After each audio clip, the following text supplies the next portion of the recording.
This will probably be the hardest challenge I've ever done. So let's get right into it. The rules: no surfacing, no vehicles, no exploits. I'm vegetarian, hardcore, no bases, and I must kill all Leviathans. As well as I must get to the bottom of the void, no beacons, that goes the life pod beacon, no compass, and no medkits. Which is extremely challenging already. At the start of the challenge, I immediately looked around, got my bearings, and started collecting metal salvage, because I needed the metal salvage to craft as many O2 tanks as possible, as I wouldn't have any other way to get oxygen right now. As well as that, I'd be using air pipes later on, but not right now. That'd come later. After getting back to my life pod, I immediately started making all the titanium that I would need for the O2 tanks. And as well as that, I was thinking about what exactly I would have planned and how exactly I'd beat this really hard challenge. Which I had a few things in mind, like using propulsion cannon for the brain coral to carry it around, or just carrying an air pipe with me everywhere I went, which I kept that in mind, and knowing that, I would later on use those tactics to help me out. And then after that, I looked around for some resources which I would need for the high capacity O2 tanks. I managed to find some, and as well as that I found this giant coral tube, which has some quartz and as well as that some sandstone outcrops in it.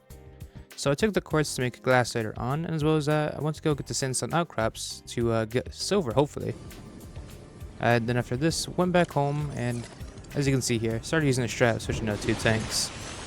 After I got back home, I was able to make a high capacity O2 tank right away, which was very nice because I needed oxygen as much as possible. I also made a scanner while I was here because I wanted to get the Sea Glide too. I mostly needed the Sea Glide because, well, that'd be my only way of transportation, really. Also, it's just extremely helpful early on. I wasn't able to find any fragments though, so I went back home and made some fins. And as well as that, I made a survival knife so I can get some creepvine to eat. I also later then found some Sea Glide fragments, which was very helpful. The Sea Glide fragments were actually right next to each other, which means I wouldn't have to travel that much distance.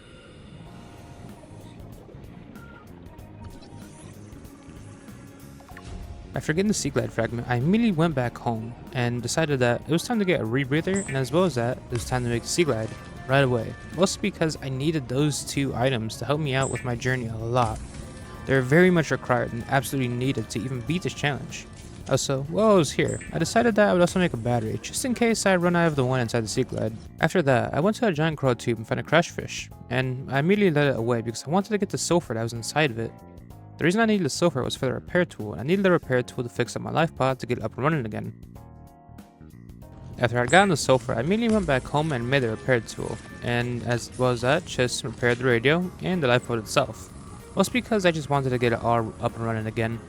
Then after this was thinking about exactly what I should do, which I was thinking I should probably get some more resources.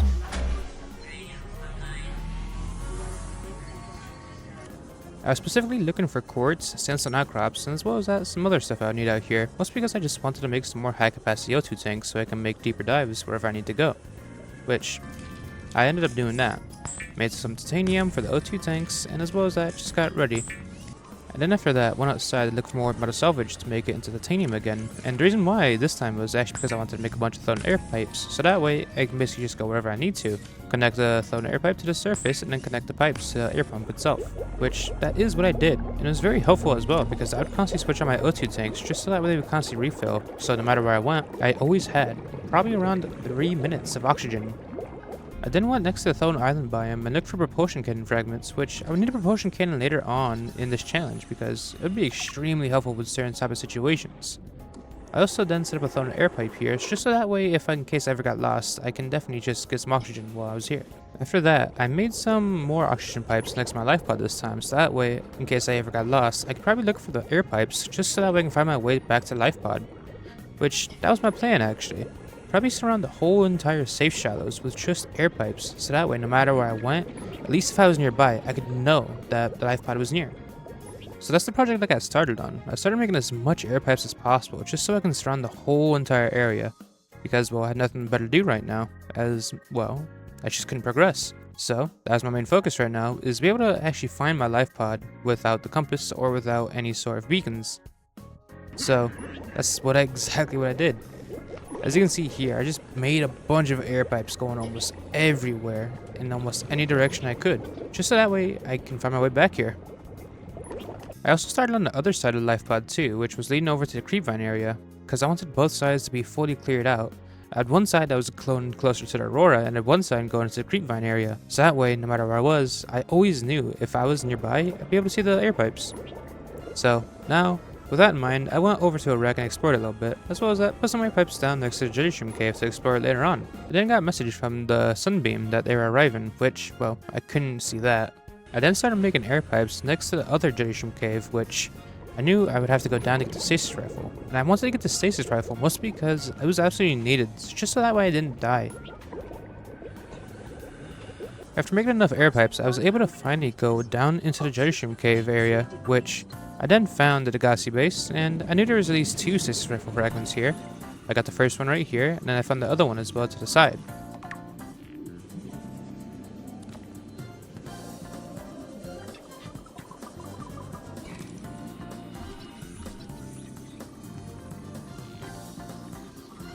Now we finally have the stasis rifle, which we were using that a lot later on. Oh yeah, also, the Sunbeam decided to visit.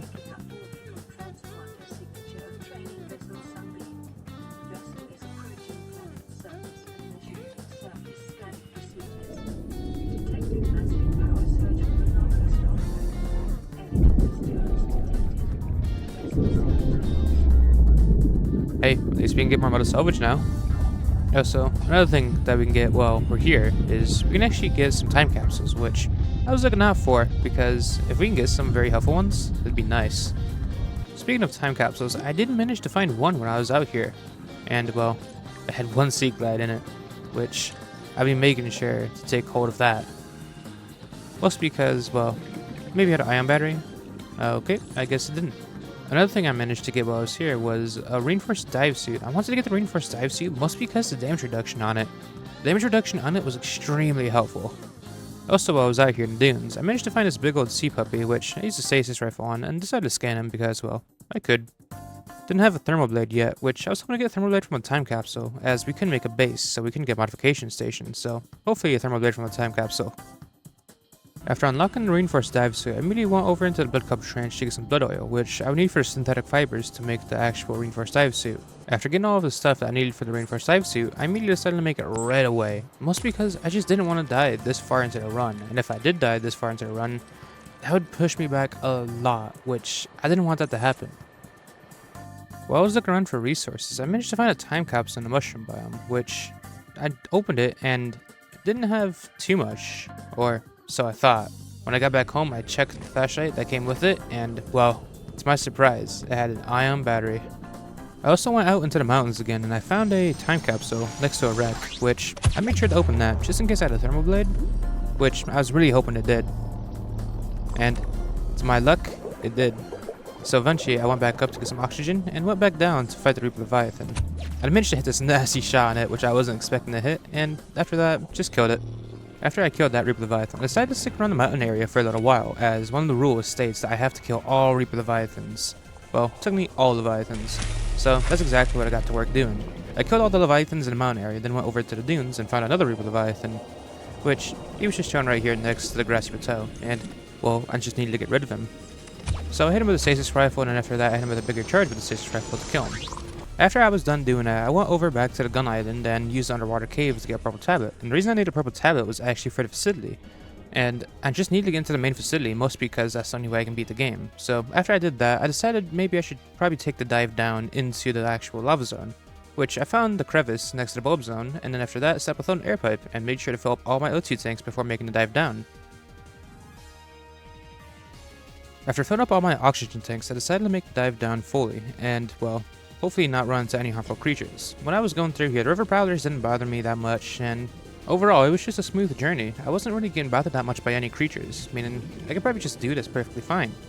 I was a little bit worried about the ghost python at the end though, but when I got over there, he was actually just chasing a river prowler, and he wouldn't bother me at all. He didn't even try to attack me that much. Meaning I could probably just get into the lava zone pretty easy from here. And well, I did. I managed to get into the lava zone with ease, and as well as that, the warpers didn't bother me that much either, making it very easy to get inside. But when I was here, the sea dragon did, however, take notice of me, and he didn't really appreciate my presence. He began to shoot fireballs at me, which I dodged him as much as I could, and after that, he got close enough in range to where I could use my stasis rifle, and that's exactly what I planned to do. I hit him with the stasis rifle to buy me time, and well, I don't think he was too happy about that. He kind of gave me a look of disapproval. Kind of took a screenshot of it, because I'd definitely use it on a time capsule later, and after that, went inside the precursor base, turned on the portal, and got ready to leave from here. Oh yeah, before I leave as well, I needed to get the blue tablet from the space as well, mostly because I just needed to get inside the main facility later on, which, that's definitely needed. After I got the blue tablet, I decided to make my way down to the primary facility base, and well, the Sea Dragon wasn't here, so he probably clipped into a wall, because they do that the best. After getting inside the primary facility, I turned off the force field immediately, mostly because I just wanted to get inside. I didn't need to get to the Sea Emperor just yet, so I decided to turn on one of the portals to the mushroom biome because, well, it just makes it much easier to get inside the primary facility without having to make the dive all the way back down, which is time consuming. I used this portal and then went back to the mushroom biome, and well, from here, I kind of remembered where exactly I needed to go. And from there, I eventually went back to my life pod and was able to craft the blue tablet, and I needed the second blue tablet to get past the second force field in order to get to the Sea Emperor Leviathan, in order to beat the game, which I was able to do that. Going back to the mushroom biome, I would use this portal to eventually go back down to the primary facility and eventually go say hi to the Sea Emperor Leviathan. With the blue tablet I had crafted while I was in my life pod, I was able to turn off the force field control panel. Then after that, I went over to the aquarium and then eventually made the jump inside of it to say hello to the Sea Emperor Leviathan and finally get ready to beat the game.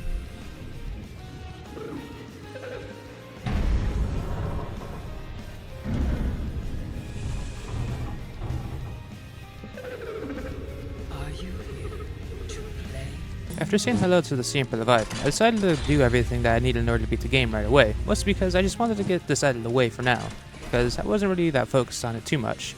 So, I decided to get all of the seeds that I would need for the hatching design. I was using the teleporters at the primary facility, so that way I can just, teleport there and without having to actually dive down. I eventually had enough to make the hatching enzyme, and then after that, went back down to the Sea Emperor Leviathan and used it. I also didn't want to go through this animation, so I just used the teleporter right away. And now, after all of that, I was able to clear the Krar, which means I wouldn't get bothered by warpers anymore, which means warpers weren't that much of an issue anymore, and I could probably do things relative ease now.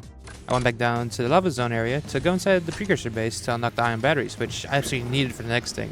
I started looking for some sandstone outcrops or some shell outcrops to hopefully get gold and silver, and I mostly needed those because I wanted to make as much ion batteries as possible. After finding enough gold and silver, I was able to eventually go back to the life pod and craft all the ion batteries I would need. I needed the ion batteries for the propulsion cannon. I needed the ion batteries for the propulsion cannon because I needed to actually carry a brain core with me all the way over into the void to get to the bottom of the void. I eventually then crafted a propulsion cannon and was just thinking about what I should prepare on, which was water. The reason I needed water is because when I was down in the void, there'd be no other way for me to get water or food. So I made sure to fill up on food and water before going actually into the void.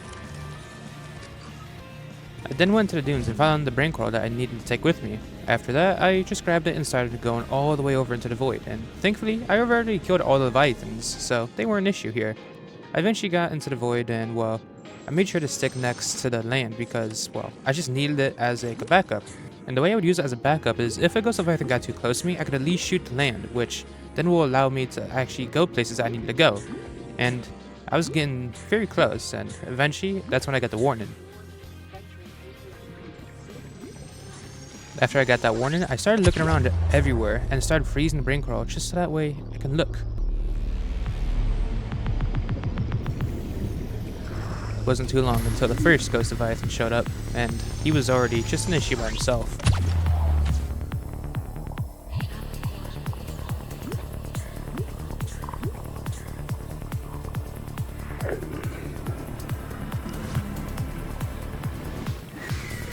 Now the second ghost leviathan has appeared, making this much more troublesome and more tricky. I needed to think fast. If I didn't, I was dead. 100%. I had no medkits, no way of getting out, and no way of turning back.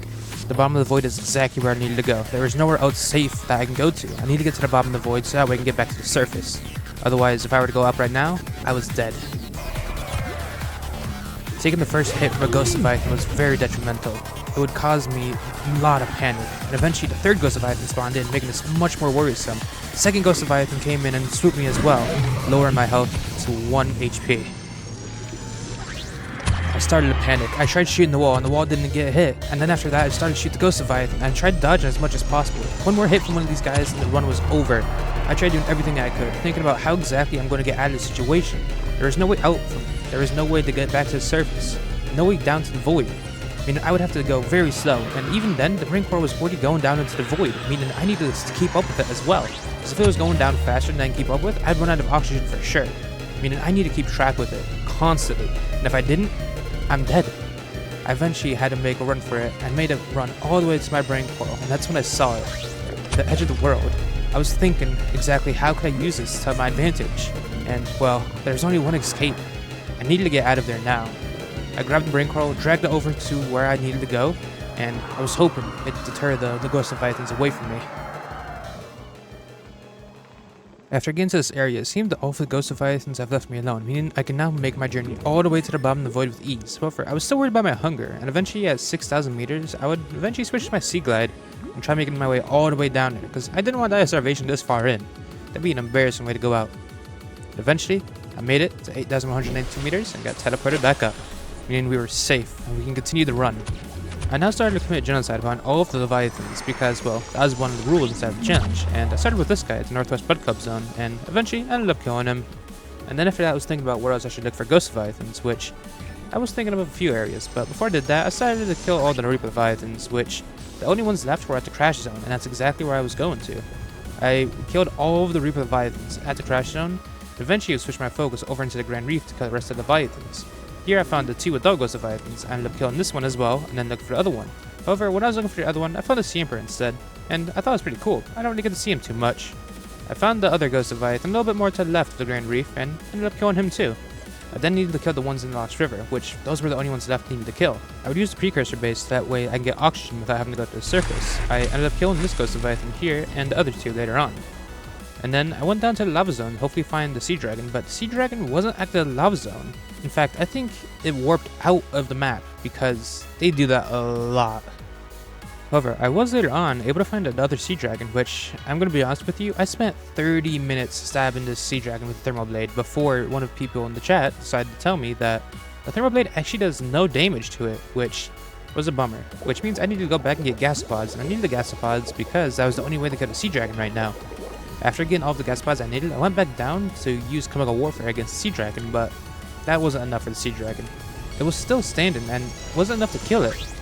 I then used a stasis rifle on it to buy me some more time, and when I came back down, I found him again. So I froze him again, and then this time attempted to do it again. Hopefully this time it would kill it and get rid of it. And when I did that, it wasn't enough either. So that means I need to go back to the surface to get more gasopods, which I would hope then would be enough. But when I came back down, the sea dragons disappeared. I looked everywhere for these guys. I think they also clipped into the wall, because I spent a good amount of time looking everywhere for them. And yes, I know you can hear the roars of them and whatnot, but they just weren't visible to me anymore for some reason. They disappeared, so I was thinking they clipped into the wall, and I wasn't able to get to them. I tried baiting them out of the wall other times later on, but that wasn't enough either, meaning they were just stuck in there, and I couldn't do anything about that, which was really upsetting. I then went over into the Aurora to get the rocket, which I needed the rocket in order to beat the game, because, well, there's quite literally no way to beat the game without getting the rocket, so for the first time ever, I had to breach the surface, and well, that's what I get for doing that. I then after that went over into the captain's quarters and used the code 2679 and was able to get inside and eventually get the rocket blueprint, which I needed to beat the game. And also, since I haven't disabled the gun yet, I decided to go over to the precursor base on the island and disable the guns, that way I can just take off and get out of here. After that, I did make the Cyclops and made the rocket platform, mostly because I needed the Cyclops to make the shield generator, because you need the shield generator for the cockpit, mostly because there's no other way to get the shield generator, so it was absolutely necessary. And then after that, just made the lift, made the boosters, made the fuel reserves, and as well as that, made the cockpit. Now, we were ready to take off. Neptune 1 rocket online. But of course, before leaving, I decided to name the rocket Mad Lad and give it all red colors. I also put the picture of the Sea Dragon from earlier instead of the time capsule and a Sea Glide. Then after that, I decided to look at all the time capsules I'd gotten in this run, and well, this community is incredibly nice. It's very sweet and very kind. And now we are ready to take off. We have beaten one of the hardest challenges I think I have ever done in Subnautica ever. It was a really fun challenge, and it was very difficult too. But now, it is officially over. After many hours of this game, we have finally gotten this challenge done. Confirm destination coordinates. Nearest interstellar phase gate. Anyways, thank you all for watching. Engaging ion boosters in 3, 2, 1.